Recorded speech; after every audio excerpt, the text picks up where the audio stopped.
The headline of a piece that was written just the other day, September 21st, the hidden ways Arizona school superintendents are paid. I've been talking about public education for a very, very long time. I think we should leave no stone unturned. Not everything needs to be changed, not everything will be changed, but we should be looking at everything to get to the results that our students deserve. And this is one of those aspects, the leadership, the administrations of schools, the amount of money that's being spent there on administration that's not classroom dollars is a great place to start. The Director of Legal Strategy and Education Policy at the Goldwater Institute, Christopher Thomas. Chris joins us. He is the writer of this piece. Chris, thank you for joining us. Happy to be here, Mike. So let's talk about the groundwork on this. What led you in this direction to this, and were you surprised by any of the things that you found? Well, what led me to it was that, I have a background in working in public education for over 30 years and as a school lawyer, and I wrote a lot of these kind of contracts. But one of the things that always bothered me was that superintendents were paid in many different ways rather than the sort of base salary that everybody that they put out to the public. And what I wanted to do is explore just how many different ways superintendents are compensated, and it actually has grown over the years. So really what you hear when somebody says we hired a superintendent for $225,000, that's not even close to the full amount of what they're actually getting. So I really wanted to delve into those areas that where it's true compensation, part of their contract, and seeing how they were compensated and adding it all up. When you look at, I'm just looking at the chart that you also was published with this, and just picking the first one on the list is Mesa. The base salary is $245,000, but there's bonus and performance pay of $17,150. Let me start there. Do we know what that performance bonus is based on? Is that anywhere in the information?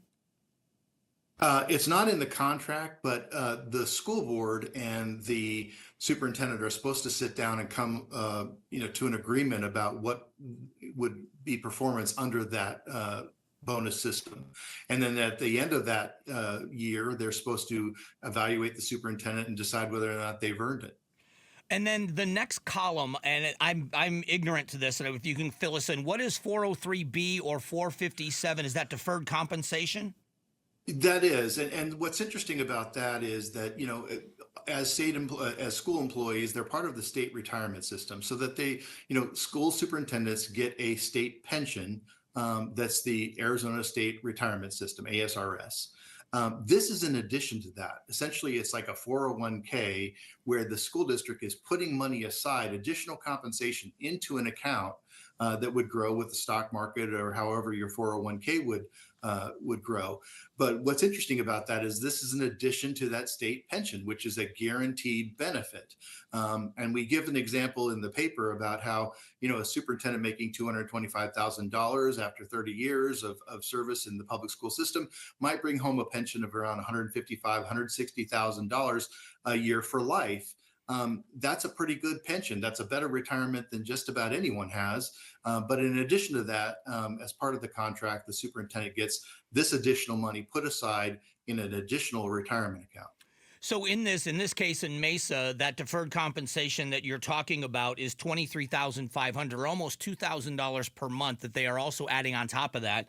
If you look down at the Peoria School District, for the people that obviously aren't looking at this chart that I am, in Peoria, that compensation is over almost $32,000. That is in the Phoenix Union High School District, it's $45,000. There are people that don't make $45,000 a year in total compensation. That's right. It's a considerable amount of money. And again, if you were doing it over years and years, it could grow into quite a nest egg in addition to that state retirement pension. So when you do this research, what is the goal then? Is it just information to the public of where our tax dollars are going? Do you make any suggestions as to, because there are many districts that myself included, people, if they look at it, would say, we are very top heavy with administrative costs, that a lot of these dollars, if you take away, I'm not talking about cutting pay of a superintendent, but if you slim down the administrative costs, more dollars could go into the classroom. Is that part of the goals with these pieces? Well, I think we took on this project on part of taxpayers to shed light on just in how superintendents are paid, so that taxpayers can decide whether or not this is a good deal and whether this is a good way of compensating superintendents. We also did it on behalf, frankly, of school board members who may or may not even understand what's in their contracts for their superintendent and all the different ways that they're compensating them. So, in terms of, recommendations going forward, each school district is right now has got to decide how transparent they want to be with the public. And how much they want to tell everybody about how they're compensating their superintendent. We do make some recommendations. One of the recommendations is that there ought to be more transparency. Perhaps that like many other states, or at least a few other states, we ought to put the superintendent contract online on the district's website for anyone to see. When you look at performance as well, now I'm not saying we should go to a performance-based system necessarily, but we are watching the Kyrene Elementary School District is going to close possibly going to close 9 of its 25 schools. If the enrollment is shrinking, should the compensation remain the same? Or if we're not reaching the goals of reading and math scores, should there be some kind of that bonus system? Shouldn't it be on that performance? Well, if I was on that school board, I certainly would put that into the equation when I evaluate the superintendent. What's the ability of the school district to attract open enrollment?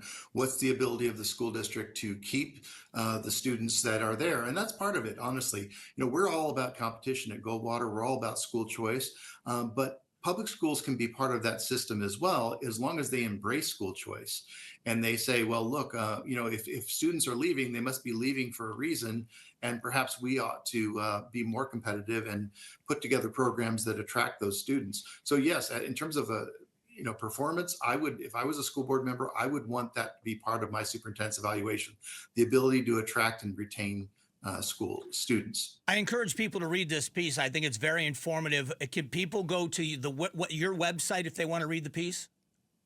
That's right. It's on our website. You'll see both not only the paper that describes how superintendents are paid, what we were able to find, but in addition to that, you'll see a very in-depth table that lists out how 41 school districts pay their superintendents, the largest ones in the state, and each part of their compensation, including things like car allowances and things like that, which might be surprising to people. All right, Chris Thomas is his name. You go to goldwaterinstitute.org. Chris, thank you so much for writing this, but also for coming on and talking to the audience. I appreciate it. You bet. Thanks, Mike. Thanks for watching the Mike Broomhead Show. Tap to watch and listen to the new season of Amazing Arizonans, a KTAR News podcast. You can also click the button in the middle to subscribe.